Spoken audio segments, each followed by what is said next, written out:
Hey guys, mattwandcow here with another episode of Mad Matt's video blog. I believe this is episode 86, 85? I don't know. I don't really keep track very well. So today it's kind of a fun day. To start with, I'm writing on my arms again. And yeah, this is the one that I'm going to talk about today.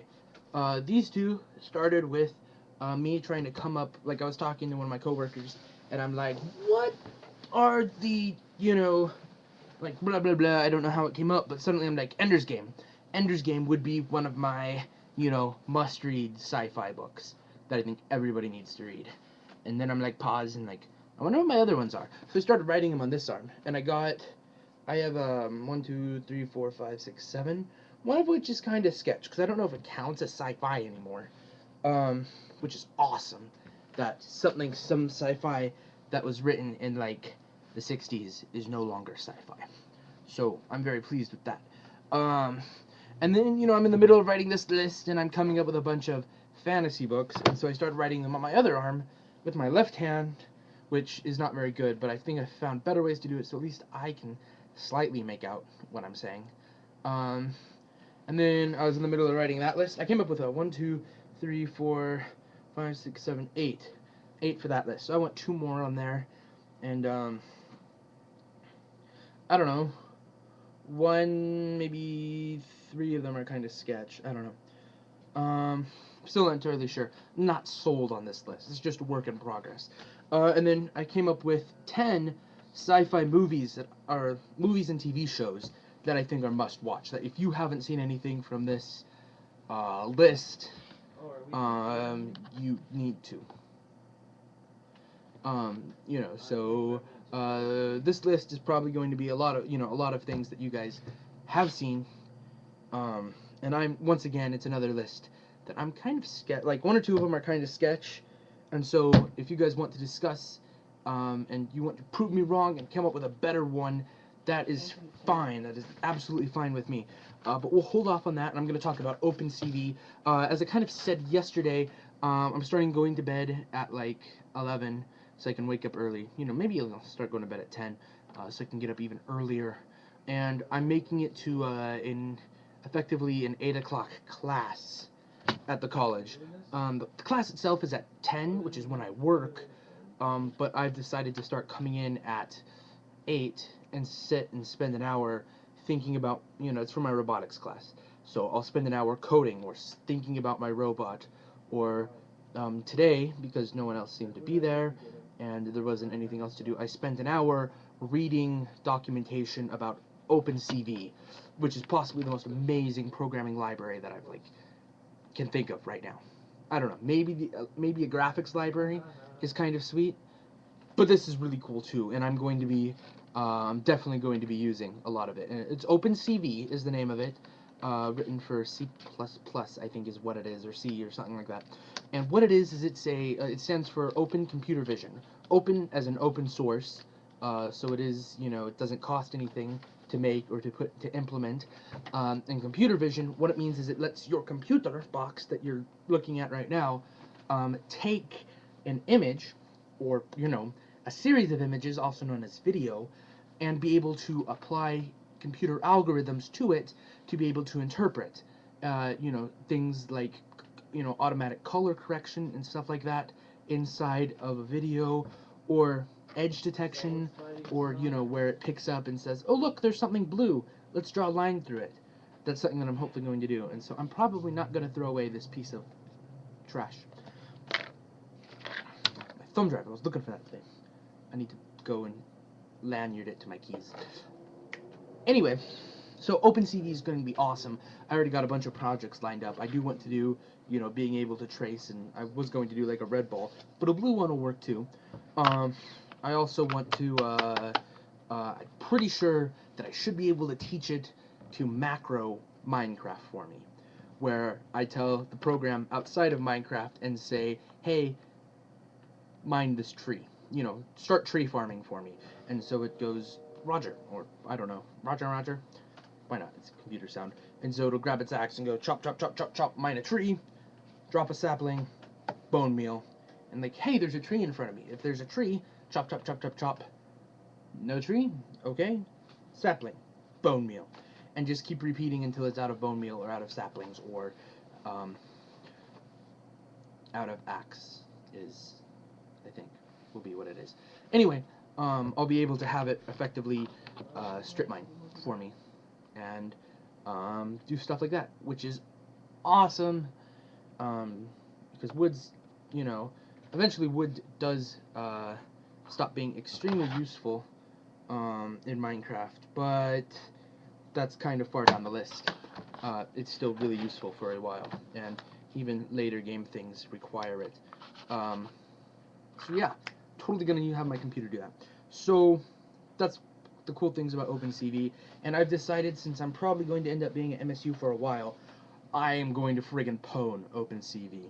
I should be the person that for the rest of like the time I'm there, they're like, what? You're doing robotics and you've got a question about OpenCV? You need to talk with Matt. And pretty much, you know, they've worked with it a little bit before, but no one has like dedicated themselves to this program. I think I'm going to dedicate myself to this program, because being able to have a robot or a computer program, you know, you can write a program that locks your computer until you take a blue and you go zoop zoop zoop. You know, kind of like on the DS. There's like you know, you can do you know, one of the Zelda games required you to draw things with a touchpad. I can do that on a computer holding a blue sphere in front of me. This is the type of science, this is the type of computer science that I want to get involved with. Because being able to overlay things right here, being able to, you know, detect, where's my little figurine? Figurine? Figurine? Okay, I've got one of those like little wooden posable things. Being able to take that, bend it into a pose, and have it take a picture and add my character's features onto it.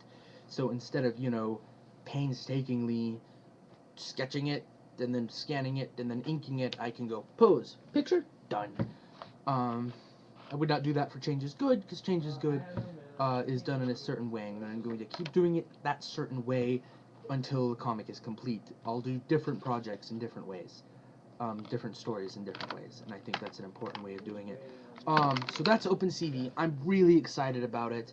The hard part is going to be teaching a robot to do it, but I think if a robot's able to actually see, then solving a maze itself becomes a little trivial, since it's not really a maze, it's just kind of obstacles on the way to an objective.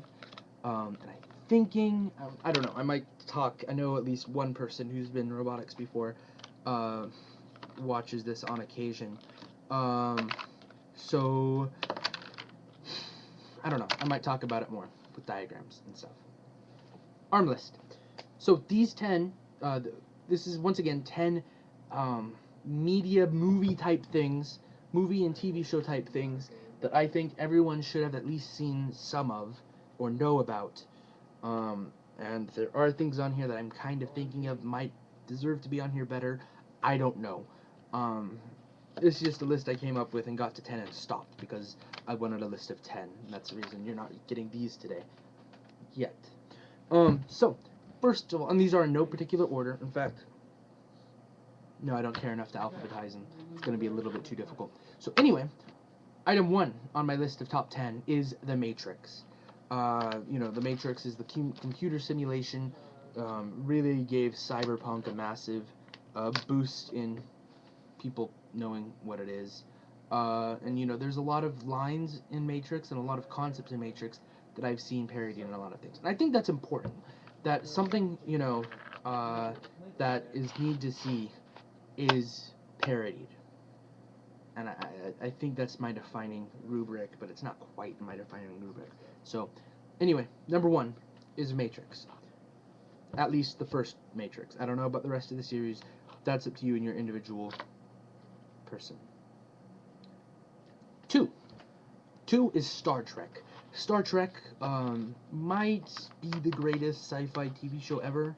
1, 2, 3, 4, 5. I know of at least 5 different TV shows that it had, each with multiple seasons. And so there's a lot of Star Trek out there, and it's very popular. It's known everywhere. And Star Trek, really important. In fact, interesting bit of science fact, they've discovered, someone over in England has created something called a T-wave, which is pretty much this like laser thing that can detect any molecules in something by this weird, molecular signature that it gives off.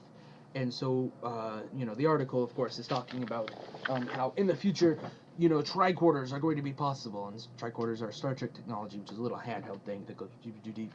And a definite awesome parody of Star Trek is Galaxy Quest, which if I was doing like a top 10 comedy movie that you need to see, that would be on there. However, as for pure sci-fi, it's not, because Star Trek was the original.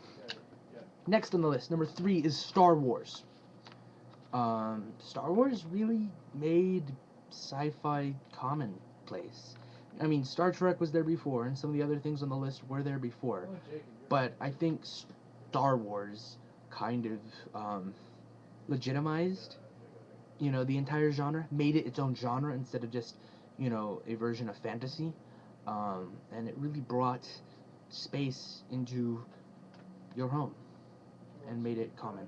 So I'm putting Star Wars down, and in March, maybe, the Star Wars Episode 1 Phantom Menace 3D is coming out, and I'm gonna go watch it because it's Star Wars.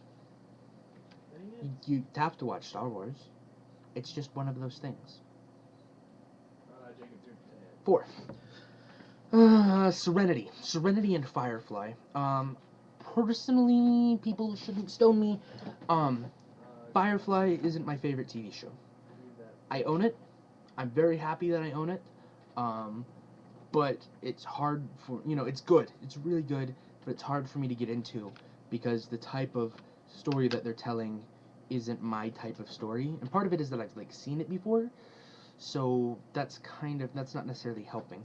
I'm looking at the time and I'm realizing that I have to start going soon. But Serenity is one of my favorite movies. If I had to drop a list of my favorite movies ever, Serenity is going to be really high up on that list because it's an amazing movie. The TV show has hundreds of beautiful lines. The characters are very well thought of. It's just not my personal cup of tea, but I'm very, very pleased. It's awesome, and I would drop $50. Right now for a Kickstarter project for Firefly Season 2. Now there is such a thing at the moment, as far as I know. If there is, please tell me about it. But I would drop $50 for it because it's still really good. And if I was, watching it with the, without having seen it before, I think I would be a lot more excited about it. So, there. Firefly / Serenity was number 4 on the list. Number 5 on the list is Jurassic Park.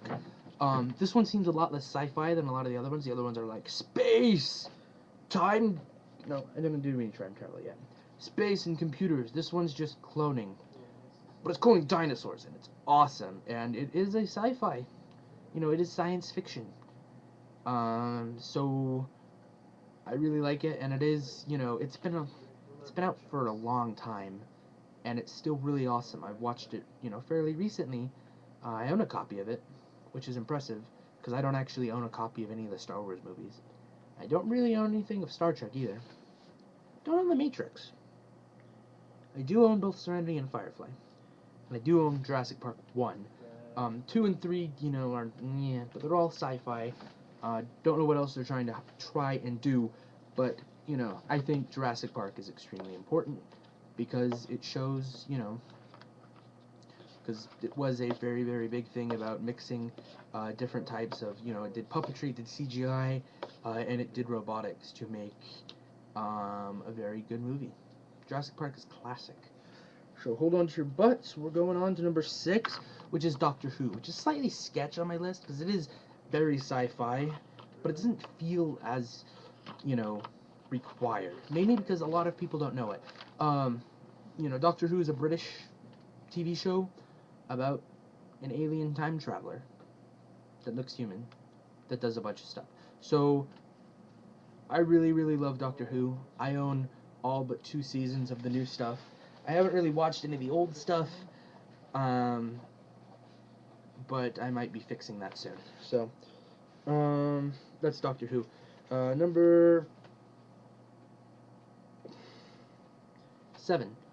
This is 7 in sign language. Did you guys know that? Number 7 on the list is The Terminator. Terminator is really, really, you know, evil killer robots is extremely classic. It's, you know, extremely well known. And everybody likes saying the Governator and the Terminator. I'll be back. Very impressive lines. You know, honestly, I don't know how many people know the story that's in Terminator. It's just Arnold Schwarzenegger as a gigantic robot that kills things, which is kind of awesome. So, next on the list, number 8, is Men in Black. Um, I really like Men in Black. I like it well enough that I just think it deserves to be on this list. The original, number 1. I don't know about number 2. Number 3 comes out this year sometime. I think it comes out in like November. And but anyway, what I think is really, really great about Men in Black is it shows, you know, it's not necessarily about aliens. It's a mystery where one person has no clue what's going on. And, you know, sometimes you see that in a cop show where one person has no clue what's going on. This time it's sci-fi with aliens going everywhere. And so you've got someone, you know, the rookie, who has to try and figure things out. And you know that he will, and he'll outshine his elders. But it's still really funny. Some really good comedies. The guy in the Edgar suit is awesome. And, you know, I think it's, you know, as government conspiracies about aliens go, I think it's probably one of the better ones. Or at least movies about them. So, on to number 9. Yeah, 9. Ghostbusters. This one's slightly sketch. I wasn't sure if Ghostbusters would be considered a fantasy or sci-fi, but I did have a friend who, you know, went through a debate class and was able to perfectly argue the fact that Ghostbusters is the best comedy of all time. And no one's been able to refute it yet. And if you think you can refute it, then you need to watch Ghostbusters again. Because it's amazingly, you know, well written. And, you know, the monsters are kind of fantastical. I don't know if they're technically alien, but they're solved in a scientific way. So that's what I think makes it count. And it's just brilliant. A lot of our quotes, you know, it's a really quotable movie. It's just a lot of fun. Right. Number 10 on the list is another one that I'm kind of sketch about. It is a very, very important series stuff. Franchise? Franchise is probably the best word. It's really big. I don't know if it's necessarily much watch, but for my number 10 on the list is Transformers. Not necessarily the current trilogy, but everything Transformers have done, from their TV shows to their toys to everything. You know, the fact that robots, you know, alien robots in disguise, can be anywhere, can be anything. Some of them are good and some of them are bad. And I think the fact that some are good and some are bad is a very, very important thing in there, because, you know, when all aliens are evil, you know, that brings a different mindset to it. But, you know, when there's some good aliens and some bad aliens, that makes it feel more like Earth, because there's some good people and some bad people. So, anyway, that's my list. That's my 10 must-watch sci-fi movie/TV show things list. If you have any questions about it, please let me know. If you have any comments, if you think that My Little Pony counts more than Ghostbusters, I don't know why you would, but if you have anything like that, please let me know about it. I will gladly try and defend my position. Or if your position's better, take up your position, because I'm fine with that. So anyway, this is mattwandcow. I'm running late, so stay in line. I'll see you next time.